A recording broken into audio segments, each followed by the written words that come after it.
Oke, sebelumnya Assalamualaikum warahmatullahi wabarakatuh. Terima kasih kepada para mentor UKM PPD yang sudah meluangkan waktunya malam Waalaikumsalam. ini untuk membedah beberapa soal yang sudah kita buat masing-masing. Oke, mungkin nanti kalau Mas Ayu bisa ini ya menyimak ya. Coba Alma dulu tadi katanya request mau pertama kali untuk membahas. Di sini nanti dibahas dari soal, habis itu pertimbangannya apa, data yang tersedia apa, terus kenapa jawabannya harus -2. Alasannya apa? Gitu. Anjir lu emang dari itu makanya kemana Mbak Ilyas? Iya. Eh, santai po. Takut. Jangan ngono ta. Coba sama. Oke, oke. Aku mulai dari nomor 21. Oke. Kelihatan nggak ya? Masih Em, kurang gede nggak? kelihatan. Oke. Kurang gede tapi. Satu kali lagi. Oke, oke. Oke, mulai dari nomor 21. Oke, pada skenario nomor 21, Anda seorang dokter umum yang berjaga di klinik pribadi. Seorang pasien, wanita usia 28 tahun, datang ke klinik dokter umum, yaitu klinik Anda, dengan keluhan sangat gatal pada kemaluannya sejak 3 hari yang lalu. Keluhan disertai keputihan yang berwarna putih menggumpal. Pasien mengatakan terdapat rasa terbakar dan nyeri saat berhubungan seksual. Nah, pertimbangannya, bila Anda mempertimbangkan diagnosis berikut, yaitu trichomoniasis, dan tersedia informasi pemeriksaan genitalia interna, dalam hal ini maksudnya spekulum, itu didapatkan hasilnya normal. Terus, pertanyaannya adalah hipotesis ini menjadi pilihannya kan -2, -1, 0, 1, dan 2. -2 itu em, sesuai, coba scroll ke kanan.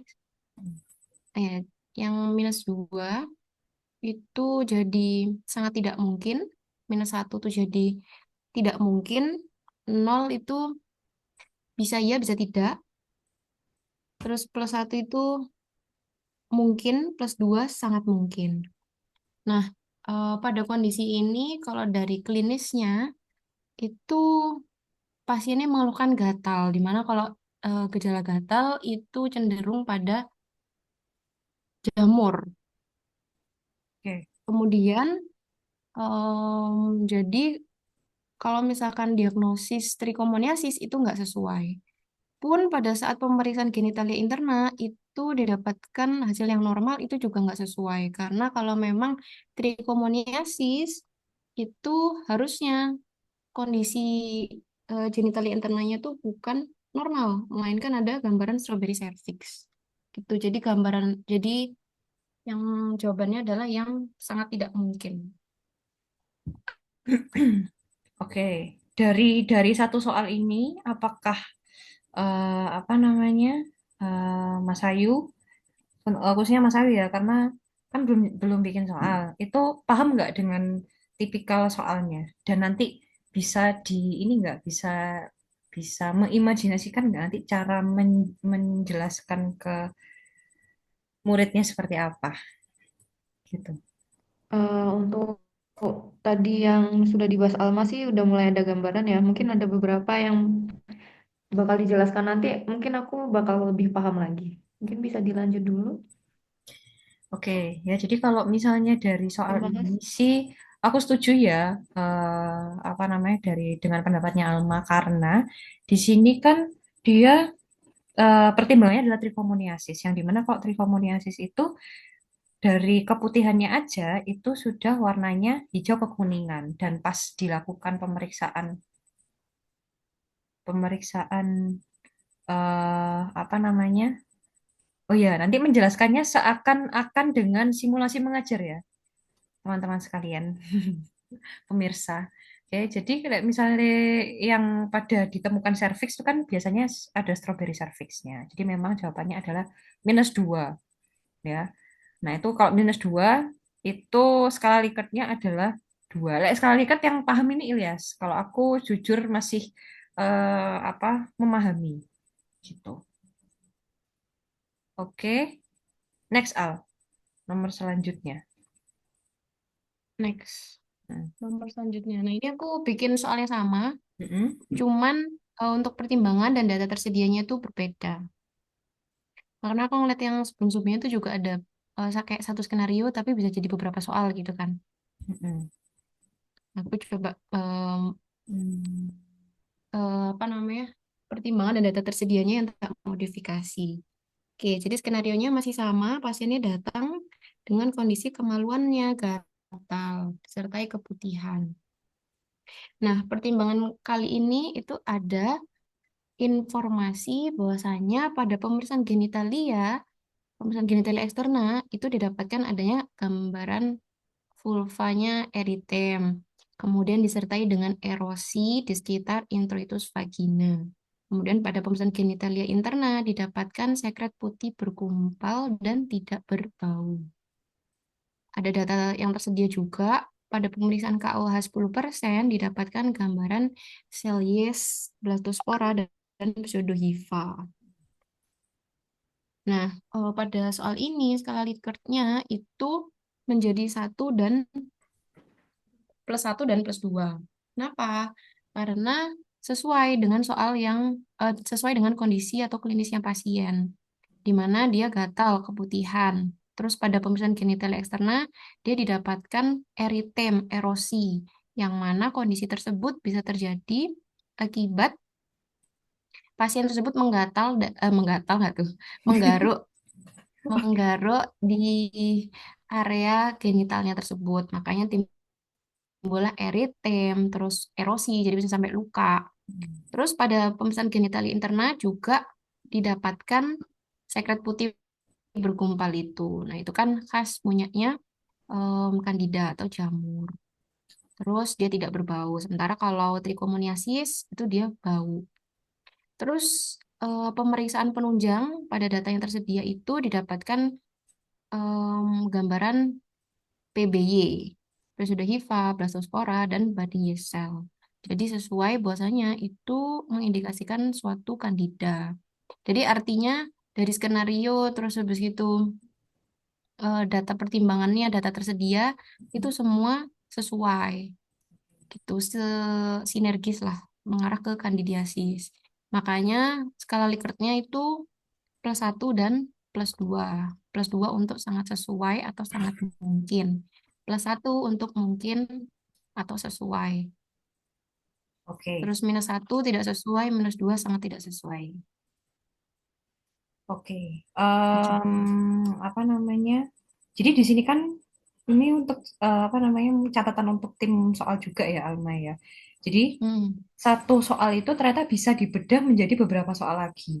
Entah itu pertimbangannya di sini adalah diagnosisnya, atau terapinya, atau tata laksananya, atau sebenarnya memang tata laksana apa bedanya?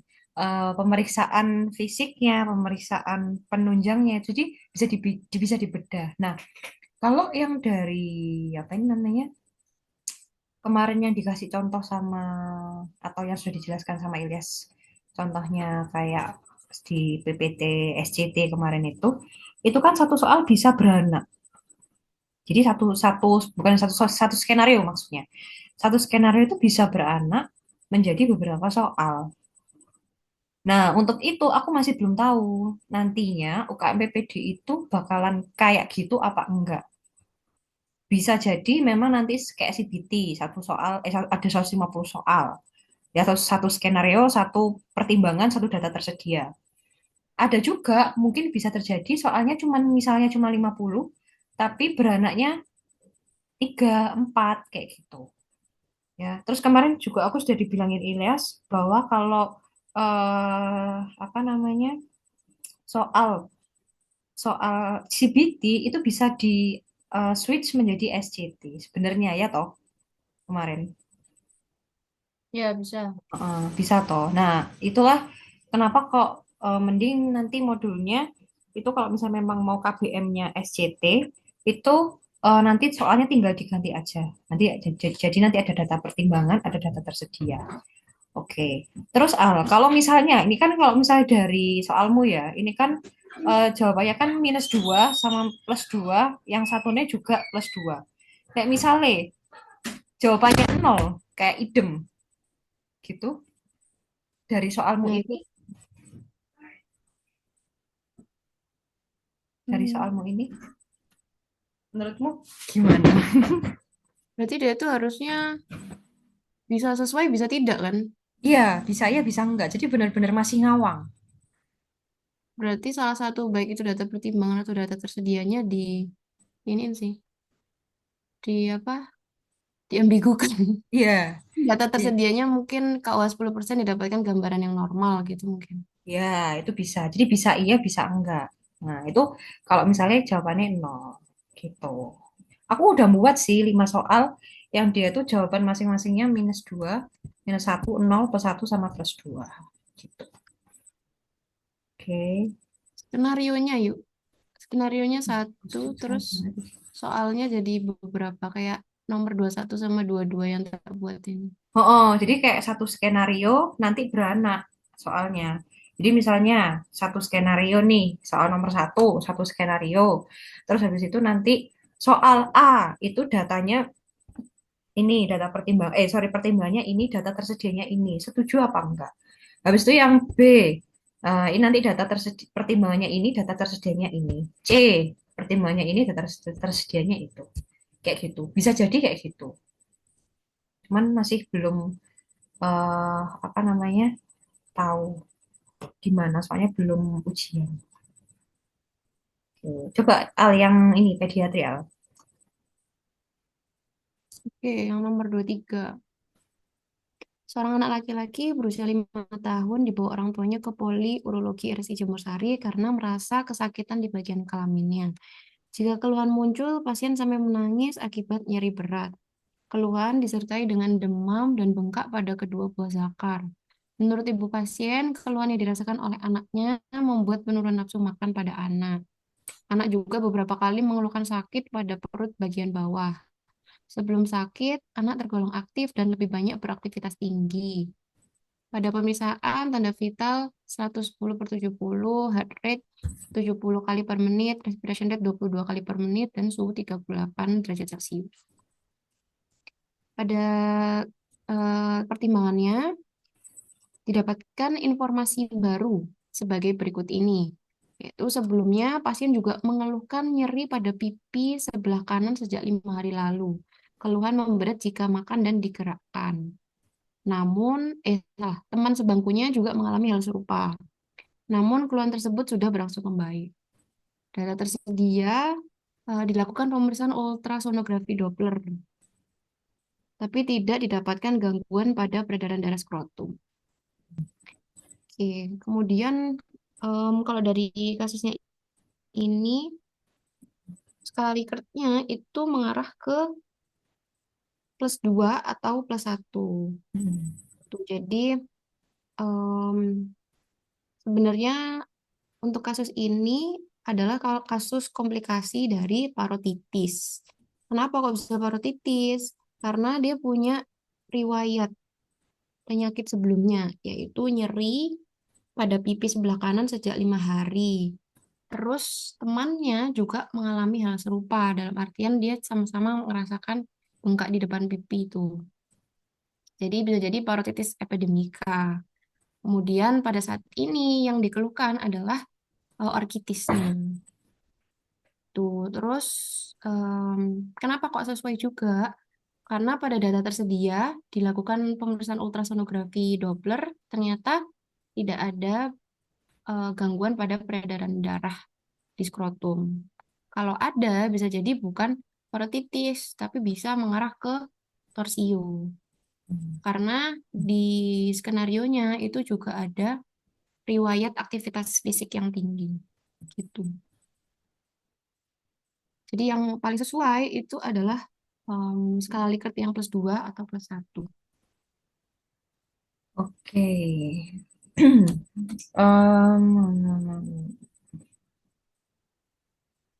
Kalau misalnya aku mau ngomong apa ya tadi kok lali sih?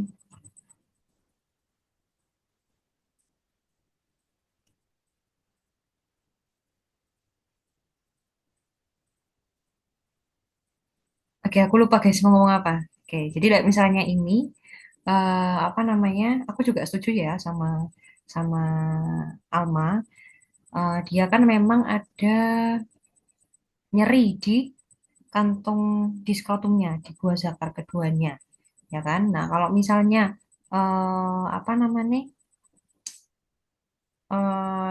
Kalau torsiotestis itu kan biasanya salah satu aja, tuh. Ya bisa sih dua-duanya, tapi biasanya kalau pada skenario itu salah satu aja, unilateral, salah satu yang terpelintir. Kayak gitu. Dan torsiotestis itu ya bisa ada demam, bisa enggak. Tapi ya jarang ya ada demam. Biasanya memang ada nyeri yang timbul mendadak gitu. Oke, oke sih kalau dari soalnya Alma ya. Terus gini Al, apa namanya? Kemarin tuh kan aku sudah bilang udah rapat juga. Nanti deh aku dicat aja ya Al ya. Dan enak Oke, nanti oke. nggak di sini. Telepon aja Riz nanti kalau nggak. Oke.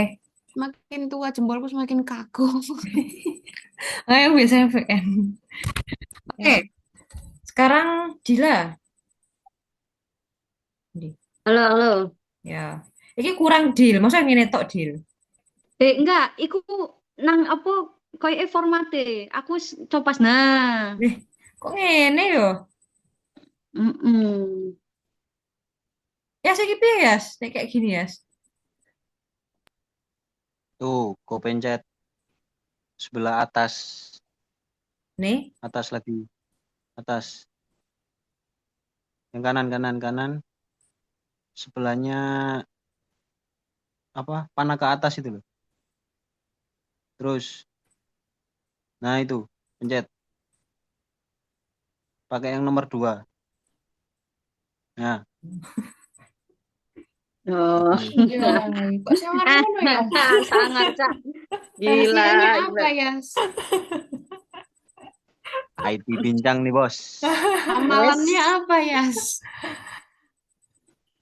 Makan komputer. Oke, ayo coba deal. Ini Dila juga Oke. sekali kertas sing iki yo. Kayak min 2 plus 2. Gak ono sing satu habis itu nol gitu Dil. Belum ya Dil? Belum nggak ada sih. Oke, Soalnya oke. mungkin terlalu jelas ya soalnya. Oh, oh, oh. Makanya kan kadang kadang itu kan apa namanya murid-murid ini kan adik-adik ini kan juga ini yang benar yang mana ya? Aku nih sebenarnya yakin tapi kok nggak yakin gitu kan? Makanya kadang mereka pun jawabnya, oh ya usah aku tak jawab plus satu atau plus dua gitu. Coba dibedah dulu dulu. Hmm. Oke, Kak, beda dulu ya. Hmm. Oke. Hmm.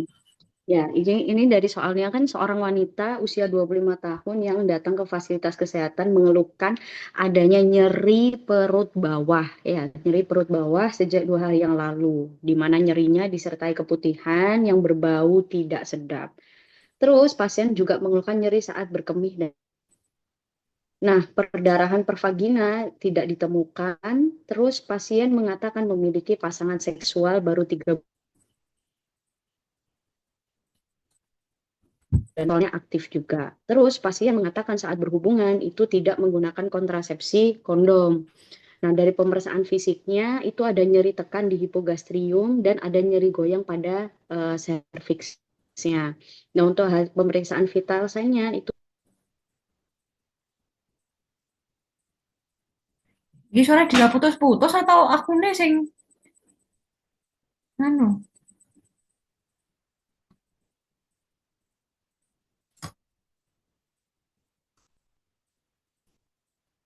negatif. Kenapa gitu? Karena kalau dilihat dari soalnya ini kan banyak banget DD-nya ya. Yang pertama dia nyeri perut bawah terus dengan keputihan ya kemungkinan itu dan ada demam ya demam itu kan berarti ada suatu infeksi ya Hmm. itu yang pertama terus yang kedua kenapa nyeri perut bawah pada wanita dengan seksual yang aktif ya kayak ini kan dia ada pasangan seksual terus dia juga lupa menggunakan kontrasepsi jadi kemungkinan besar juga bisa ektopik gitu.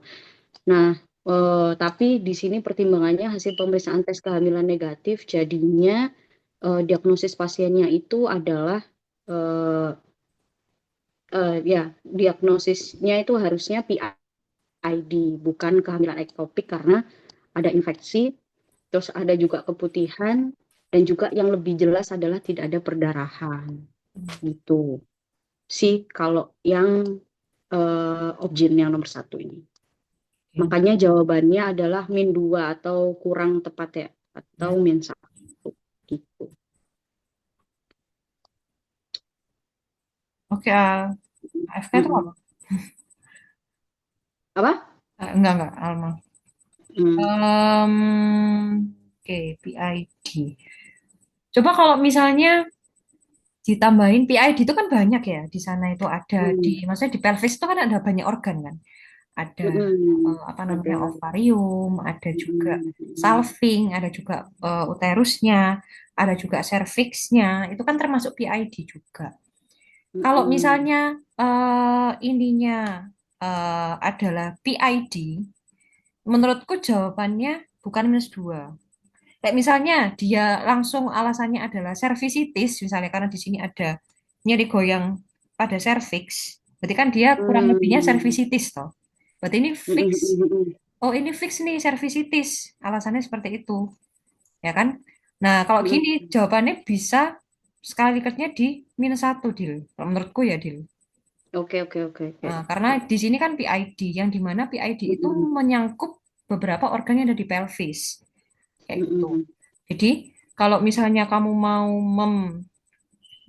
apa namanya, langsung alasanmu ke cervicitis gitu, bisa -2 gitu. Oke. Kalau misalnya PID tok -1 gitu. Oke. Soalnya kalau Kalau nol nggak ini. Ya, gimana? Oke. Kalau seumpama nih nyeri goyang pada serviksnya itu tak hapus Mm-mm. dan hanya dia ditemukan nyeri tekan di hipogastrium gitu, apakah bisa dia kayak oh ini PID nih gitu? Apa tadi? Hipogastrium itu di hipogastrium. Hipogastrium itu di bawah udel. Oh, suprapubik dong masuknya.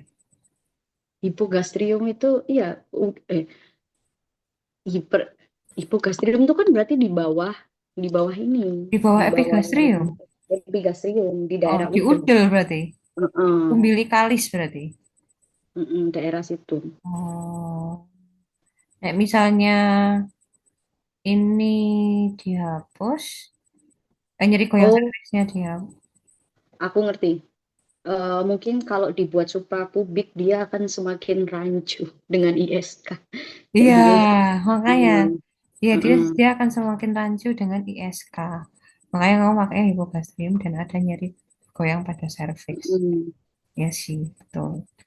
Ya, nyeri goyang serviks karena dia ini ada demam, berarti memang dia kehamilan. Diagnosisnya adalah bukan kehamilan ektopik. mm-mm, Oke, Yas. Makasih ya, Yas. mm-mm. Oke. Iya, oke. Itu ya, Dil ya, untuk yang Mm-mm, hal yang ini. Oke, next. next, oke. Ya, karena aku jujur juga agak masih mengawang-awang ya, Riz ya. Jadi mohon bantuannya ya. Iya, oh. Em, Pasien laki-laki usia 43 tahun, dia menderita diabetes mellitus dan kardiomiopati dengan fraksi ejeksi 20%. Di mana dia datang ke instalasi gawat darurat dengan nyeri saat berkemih, ya nyeri saat berkemih seperti terbakar selama 2 minggu, demam dan riwayat skrotum kanannya membengkak yang sudah 3 hari. Nah, pasien mengkonsumsi tablet warfarin dan digoxin di mana nadinya TD-nya agak rendah ya, dengan suhunya 38,2 dia demam. Dan pemeriksaan menunjukkan nyeri pada hemiskrotum kanan. Nah, ini kalau pertimbangannya adalah dia ada nyeri saat berkemih dan ada demam serta skrotum yang membengkak. Ini pertimbangannya adalah diagnosisnya adalah epididymoorkitis, di mana data tersedianya adalah pemeriksaan USG Doppler. Nah, kalau pada orang dengan epididymoorkitis, kalau dilakukan pemeriksaan itu salah satunya adalah pemeriksaan USG Doppler. Makanya di mana USG Dopplernya pada orang dengan epididymoorkitis itu terjadi vaskular yang meningkat. Makanya USG Doppler ini adalah jawaban yang tepat untuk pemeriksaan epididymoorkitis. Jadinya +2 dan +1 gitu. Nah, tapi di sini kamu nggak menyebutkan pemeriksaan USG Dopplernya dapat apa. Jadi nanti kalau misalnya biasanya, jadi data tersedia, ini kan data Oke, yang oke. tersedia kan. Ya, datanya ini apa yang tersedia gitu. Nah, ternyata data tersedianya didapatkan vaskularisasinya dia meningkat. Misalnya kayak gitu. Terus atau Oke. dari apa namanya? Banyak. Skrotumnya bengkak Mm. atau apa kayak gitu. Itu adalah data tersedia. Nah, kalau kayak gini baru bisa apa namanya? Dijawab +2 gitu.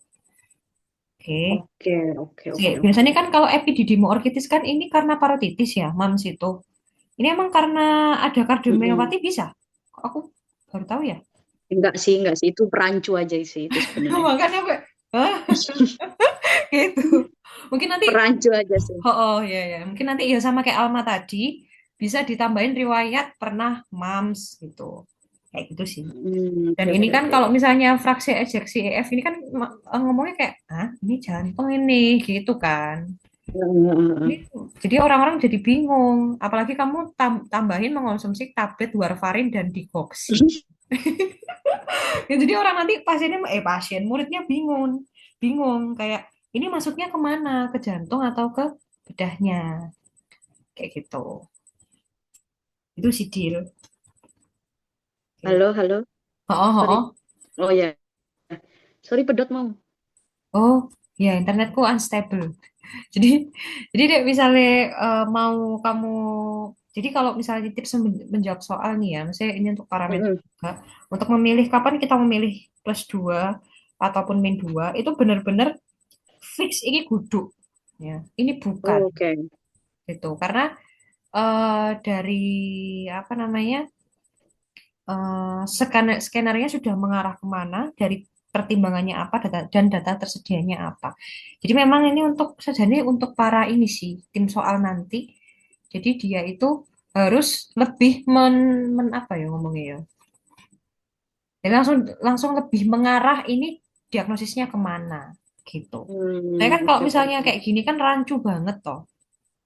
Ada kalau riwayat DM masih oke ya nggak apa-apa. Tapi kalau ada kardiomyopati fraksi ejeksi dan ditambah ada mengonsumsi tablet warfarin nanti Mm-mm. muridnya bingung adik-adiknya gitu. Oke, oke, oke, oke. Gitu ya. Oke, next yang nefro. Oke, aku agak ada pergantian ya. Soalnya aku mulai mulai masih mulai sedikit ngeh iki. Oke, Oke. berarti seumpama ini ya butuh koreksinya ya. Heeh, Ini yang soal terakhir kan seorang laki-laki heeh, usia 40 tahun dia datang ke UGD RS dengan nyeri kolik ya, nyeri kolik di pinggang kiri. Ya, heeh, berarti kalau di pinggang kiri itu adalah area-area kayak ginjal, terus ureter gitu, yang menjalar hingga lipatan paha sejak 4 hari yang lalu. Ya, dan heeh, nyerinya menjalar. heeh, Nyeri dirasakan hilang timbul. Ya, heeh, pasien juga memiliki riwayat kencing, keluar batu sebesar biji kacang hijau 3 bulan yang lalu. heeh, Dari pemeriksaan fisik didapatkan nyeri ketok di pinggang kiri. heeh, Dari pemeriksaan urinalisis didapatkan leukosit dan kristal dalam urinnya. heeh, Lalu pemeriksaan darah lengkap tidak dapat kelainan. Oke, dari soal ini udah jelas bahwa nyeri kolik ya. Nyeri kolik adalah nyeri yang hilang timbul di mana pasiennya ada di pinggang kiri. heeh, Jadi kalau di pinggang kiri itu dia ada organ yaitu ginjal sama bisa juga dengan ureter. Ya, karena heeh, ureter juga jalannya panjang ya dari pinggang hingga ke area suprapubik. Sama dengan soal ini hingga lipatan paha. Terus ternyata sebelumnya ada riwayat punya kencing batu juga. Jadi kemungkinan untuk diagnosisnya pasien ini adalah batu saluran kemih karena dari hasil UL-nya juga ditemukan kristal. Nah, dengan data tersedia adalah pemeriksaan penunjang CT non kontras dengan hasil apa gitu ya heeh. harusnya. Dengan hasil apa? Dengan hasil ditemukan batu ya contoh ya Hmm. ditemukan batu. Berarti kalau dengan data tersedia ini akan rancu karena pemeriksaan penunjang itu tidak hanya CT scan non kontras pada saluran batu saluran kemih. Hmm. Jadi jawabannya bisa 0 atau plus 1. Plus Enggak, satu. bisa gitu enggak?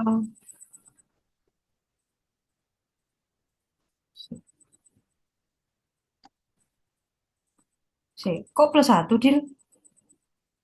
Enggak ya? Kan pemeriksaan Kak minus penunjang satu dah. Minus minus satu. Kan 1 ya? kan non kontras. Eh, Iya, harusnya pakai kontras kan kalau batu. Eh, Enggak, non kontras, enggak, guys. enggak. Non kontras, guys. Heeh. Non kontras, non kontras. Betul, betul, betul. Kalau Apakah aku bisa? ya, karena ini kan oh, I see, nggak I see. spesifik ya, Dil. Ini kan Mm-mm. harusnya ureterolitiasis toh. Karena dia ada nyeri yang menjalar. Heeh, heeh. Nah, kamu kan di sini diagnosisnya hanya batu saluran Batu kemih. saluran kemih. Yang di Heeh, mana saluran kemih itu ada ginjal, ya kan, uretero, vesika heeh, urinaria, heeh, sama uretra, sorry, uretra. heeh. Ya toh. Nah, misalnya BSK tok dan penunjang didapatkan misalnya gambaran putih kayak gitu. Ya ini eh, jawabannya nol atau plus satu karena putih di mananya itu nggak disebutkan gitu. Oke, oke, Atau oke, oke, pertimbangannya oke. kayak kamu langsung apa namanya? Misalnya kamu nggak pakai data tersedia CT scan, wes kamu pakai foto foto ini aja, foto apa namanya, foto BNO IVP misalnya kayak gitu kan. Mm. Ya BNO IVP ternyata didapatkan adanya gambaran apa ya, opak ya Oh iya, misalnya opak. Mm. opak di bagian L berapa kayak gitu. Apa Mm. ya kok L ya? Di perutnya itu loh kan biasanya ada batu kan. Iya, heeh, heeh, heeh. Nah kayak gitu. Nah itu baru kamu, dan ini pertimbangannya adalah batu di mana. Maksudnya langsung spesifik dia organnya organ apa. Nah, Hmm. misalnya kayak gini toh, batu saluran kemih ya jawabannya memang plus satu.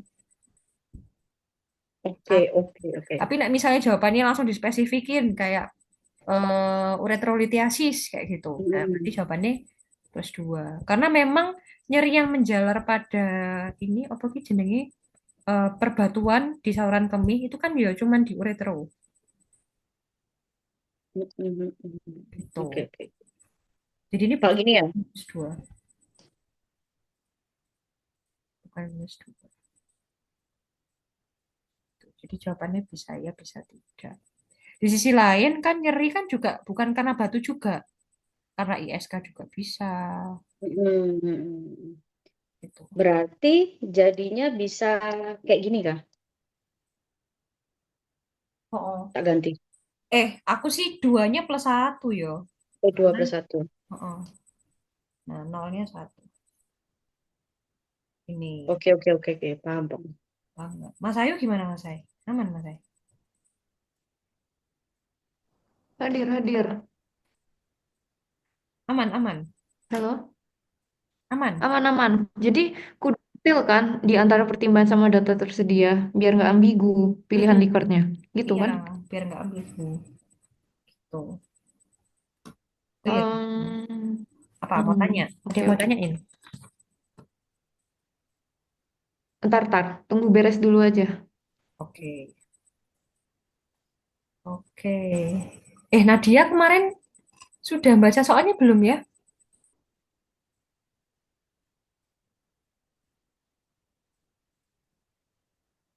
Ini kayaknya aku yang baca dulu aja ya. Nanti tolong dikoreksi juga ya guys ya. Misalnya kayak apakah aku ini apa namanya, ada yang salah atau menurut kalian ada masukan lagi. Jadi aku kemarin tuh buat 5 soal yang dimana jawabannya itu ada yang semua jawaban.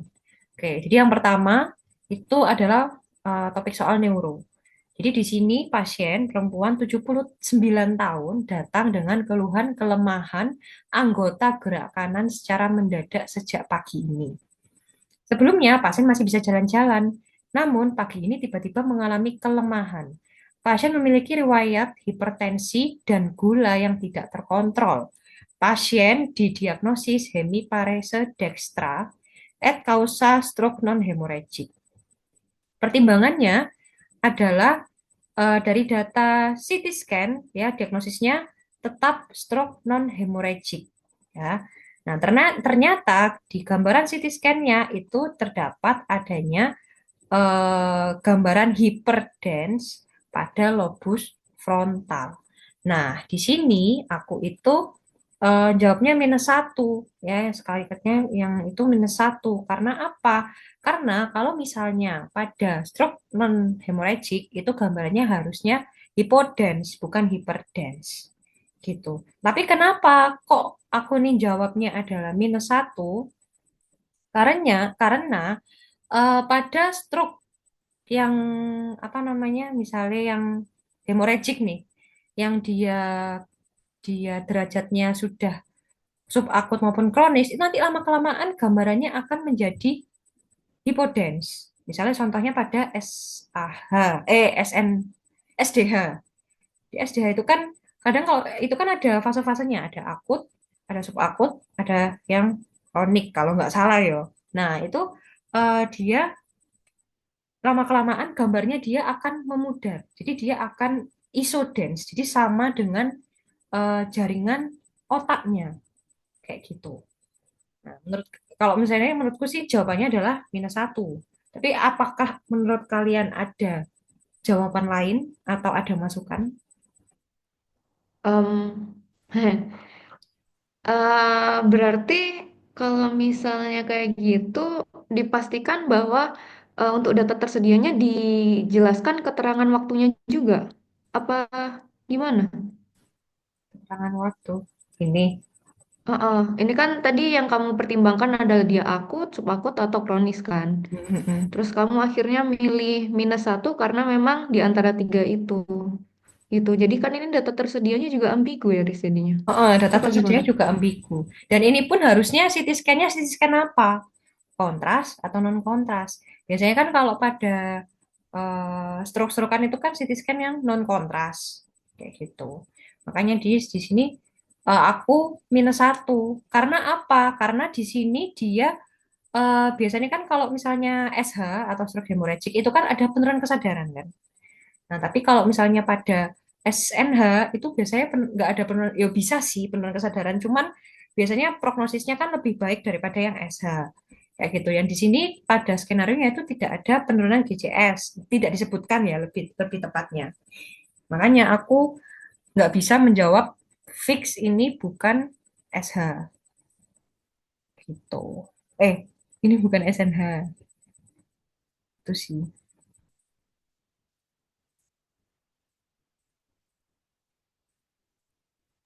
Oke. Gimana? Ada masukan? Mungkin Dila,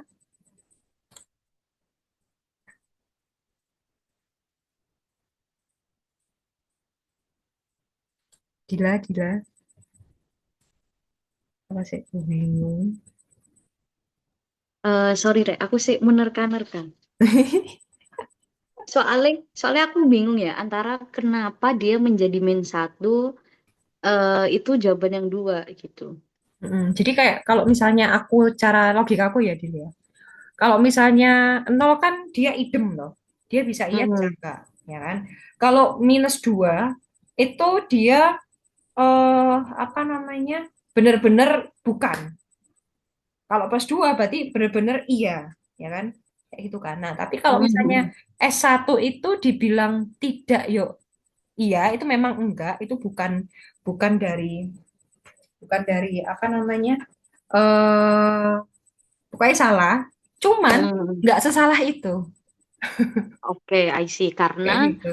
soalnya dari CT scan-nya pertimbangannya SNH Oh, gitu kan oh, mesin. Jadi nggak salah-salah banget karena udah bener CT scan-nya SNH cuman CT scan-nya yang salah gitu ya. oh, Jadi oh. kayak Ini kan nggak kalau salah semua. Oh, oke, kalau I see. misalnya kalau misalnya hipertensi kan harusnya itu kan memang hemorrhagic SH Mm-mm. ya toh. Kayak Mm-mm. misalnya kayak gini kan dari pertimbangannya kan memang non hemorrhagic karena nggak ada penurunan kesadaran kayak gitu.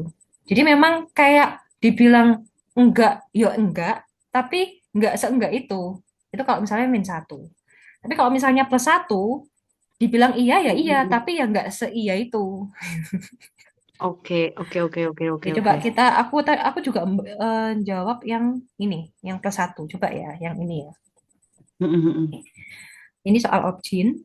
Jadi pasien perempuan 21 tahun, G1P0A0 datang dengan keluhan muntah-muntah sejak kemarin sampai keluar cairan berwarna kuning. Muntah dirasakan sudah tidak bisa terhitung, ya.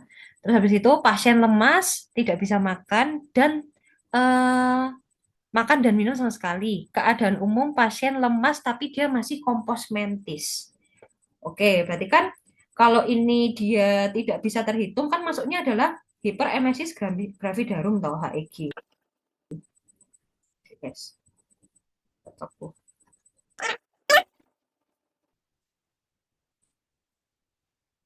Wait ya, kode error. Halo. Halo,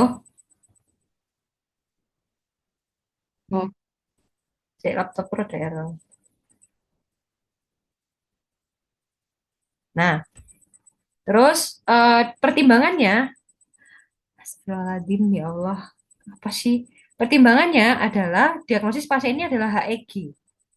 Ya, data tersedianya pada pemeriksaan urin didapatkan ketonuria positif, ya kan? Ya benar ini HEG, tapi karena data tersedia sudah ada ketonuria, harusnya dikasih derajat pertimbangannya.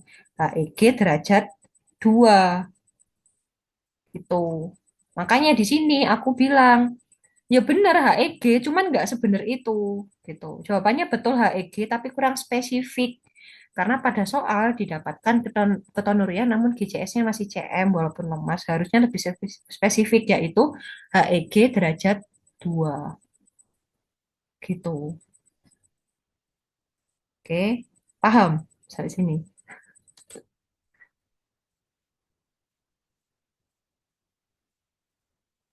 Oke, oke, paham, paham. Gitu. Jadi memang ya benar, cuman nggak sebenar itu. Kayak kamu tadi yang BSK, ya kan? Tadi yang BSK itu kan Heeh. harusnya kan langsung spesifik di mananya kayak gitu. Kayak saya memang Mm-mm. langsung spesifik di ureternya, ya itu baru bisa dijawab plus 2 atau min Plus 2 dua. kayak gitu. Oke, oke, oke, oke. Kayak gitu. Iya, ya, paham, paham, paham. Berarti Paham? kalau punya aku yang ambigu tadi kan, Hmm? berarti bisa dibikin plus satu atau min satu ya, karena ya bener ya enggak, bener ya ya gitulah, Iya, gitu. oh, itu ya. Oke, Oke. oke, oke. Oke, selanjutnya tak bahas yang ini ya. Yang jawabannya adalah idem, yang nol. Ya, jadi di sini ini adalah topik soalnya adalah home. Di perempuan 19 tahun datang karena merasa badannya lemas terus, mudah capek dan sulit berkonsentrasi. Pasien juga mengeluhkan gampang sakit. Oke.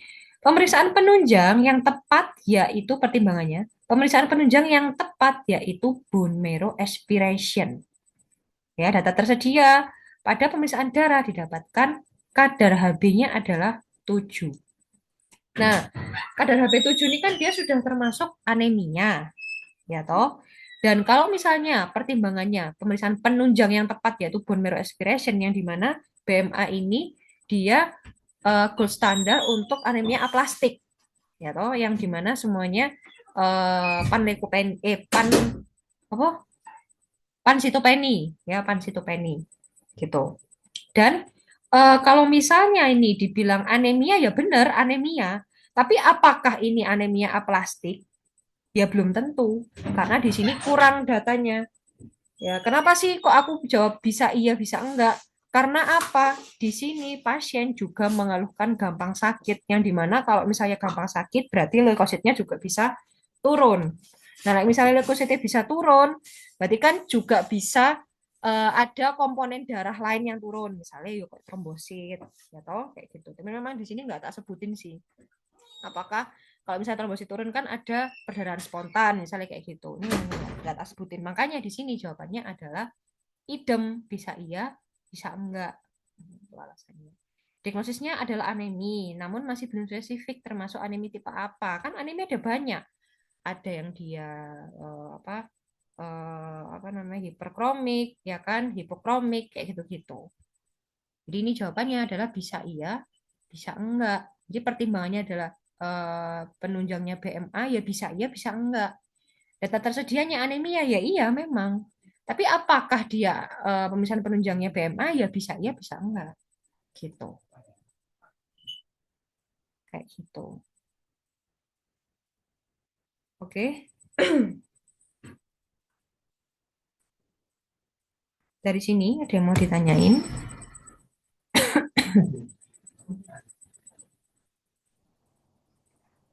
Oke, Lanjut. sejauh ini oke. Terdontol-dontol lah gue ini. Bentar. Ini sih misalnya dari ini yuk. Ini sih guys. Jadi gini ya, apa namanya para mentorku sekalian. Aku tanya guys di sini. Saya ini tak pause dulu.